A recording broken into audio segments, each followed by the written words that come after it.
Hello everybody, welcome back to the Quick Take and welcome back to a brand new video on the channel. Now, Chelsea have been very busy these past 2 days since I last did my news update video, and we're going to start off with Moises Caicedo. Player has decided to move to Chelsea, Blues entering final negotiations with club over transfer. This is coming in from Sport Witness. Chelsea are in final negotiations with Brighton and Hove Albion over a move for midfielder Moises Caicedo, who wants to move to Stamford Bridge. That's according to Sky Germany, who say the highly rated midfielder will not be joining Bayern Munich this summer. They explain that the German champions had been looking at the Ecuadorian as an alternative to Declan Rice, who appears to be on his way to Arsenal. However, as with Rice, they have been informed that Caicedo will not be moving to Germany, and we're told as much on Thursday. Instead, the Brighton man will be remaining in the Premier League, and according to Sky's information, he has decided to move to Chelsea. The midfielder had made staying in the Premier League a priority, and the Blues have now seemingly made their move to get him, with final negotiations now underway between the two sides to finalise the transfer. Sky make no mention of a fee at this point, but it is likely to be high, given Brighton convinced Caicedo to sign a new contract a few months ago after he was heavily courted by Arsenal in the January transfer window. Apparently, Chelsea submitted a £60 million bid for Moises Caicedo 2 weeks ago that Brighton rejected.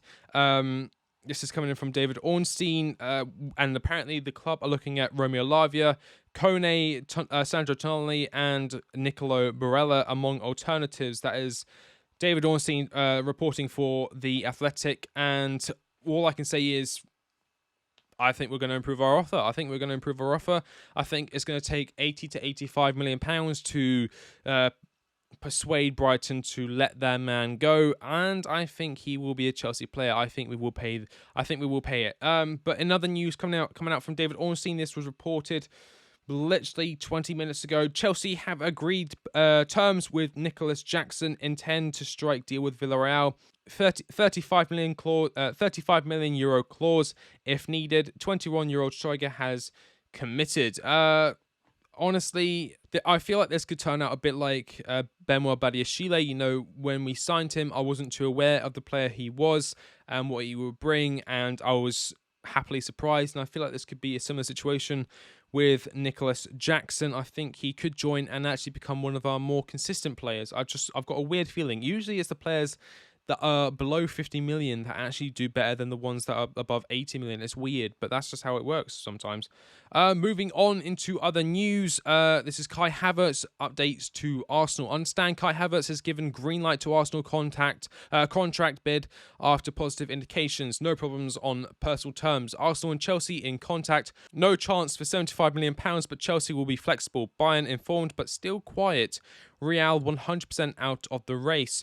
Then 6 hours ago, Romano posted official bid to follow for Kai Havertz, as personal terms won't be an issue. The player has given his green light to Arsenal yesterday. Chelsea asking price has always been £75 million, but they will be flexible. Sources can confirm. Talks on. I think he'll go for around 60 to 65 million pounds. Apparently, Arsenal had a bid for Kai Havertz and we rejected it. That's just the first bid. Usually it takes 2 or 3 bids to get a player like Kai Havertz over the line. It certainly did with us. Moving on. Exclusive. This is coming in from Felix Johnson. Exclusive. Chelsea and Manchester City have reached an agreement for 40 million for the transfer of Mateo Kovacic. Personal terms have all been agreed. Now time for everything to be signed and medical. Understand majority of 40 million euro fee will be paid up front. First outgoing complete shaking hands emoji. Yeah, brilliant. I think I said in my rebuild video we might be lucky to get 34 million euros, but the fact we're getting 40 million for him, fantastic. I can't believe we're doing this, but I don't know how many years he's got left on his contract for a player who's got maybe 2 seasons left on his contract and who actively wants to leave. 40 million for him isn't too bad at all. More players leaving. That is Hakim Ziyech to Al Nassr. Negotiations are ongoing to sign the player. The Saudis have made an initial offer to the Moroccan playmaker. Ziyech is interested in joining Al Nassr. That is from Santi_J_FM on Twitter, reported by Chelsea Dodgers at the Blue Dodger. Fantastic. As again, he was another player who was on the chopping block. He has no future at Chelsea. Hopefully we can get somewhere in the region of 70 to 80 million. No, I'm joking. If we get 20 or 15 to 20 million euros 'euros for him, that'd be fantastic. Bye Ziyech. Thank you for the I was about to say memories, so the only thing I can think of is one goal against Spurs. That was it. But that, yeah, see you later, Ziyech. Moving on. Conor Gallagher could be another player out the door soon. This time to Brighton. The search has led them to England international Gallagher. This is coming in from 90 Minutes, who played 45 times for Chelsea during their dismal 22-23 season. Conor Gallagher was a very large part of the squad last season. He arrived back at Stamford Bridge following an impressive loan spell at Brighton's rivals, Crystal Palace, winning the club's Player of the Year award. The Eagles' results and performances notably dipped after his departure. 90 Minute understands that Brighton view Gallagher as an ideal replacement for McAllister, who signed for Liverpool, and the 23-year-old would be keen to work with Roberto De Zerbi and play in the club's maiden Europa League campaign. The Seagulls believe they have a strong chance of finalising a deal, while they would be open to selling Caicedo to Chelsea, with Gallagher used as a makeweight. That would be fantastic. You know what? £60 million plus Conor Gallagher. Take it or leave it. I would take it if I was them, because I'm biased. Chelsea are in talks with gambling company Stake.com over a deal to become their new shirt sponsor, despite Premier League ban on gambling sponsors from 2025 to 2026. As far as I'm aware, this will be a one-year deal. Of course, everyone wanted Allianz, and we were in talks with Allianz. However, Allianz were only offering £20 million for the season, while Stake.com are offering double that. Yes, they are offering £40 million for one season sponsor. That's not too bad considering we're not even in Europe. They're giving us £40 million. Take their money and put it towards Victor Osimhen or a player of his caliber. You know, that's what I would do if I was Todd Bowley. Listen, the kits are going to look dreadful. I think they're going to look even worse with the Stake logo than they did with the 3 logo. It's a horrific logo. I was excited for Allianz. Allianz actually has quite a nice visual look to it, and it looked really good on the concepts, but the Stake just looks horrendous. So we got another year of hardship ahead of us with kits, but it is what it is. In other news, this is coming in from Jacob Steinberg.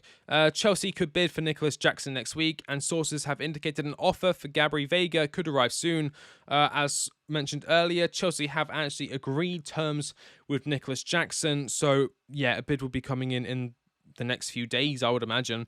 And sources have indicated an offer for Gabri Veiga could arrive soon. In my opinion, this is all down to Kai Havertz when he leaves, because I feel like Gabri Veiga would be part of that one-in, one-out system. Obviously, with Kai Havertz leaving, in comes Gabri Veiga. He provides that outside the box goal threat. He provides, well, he's a goal scorer. Unlike Kai Havertz, who really struggled to get goals at times, Gabri Veiga, that is his strongest point. He's not a very good passer, but he likes to dribble and he likes to score, which is exactly what we like to watch as Chelsea fans.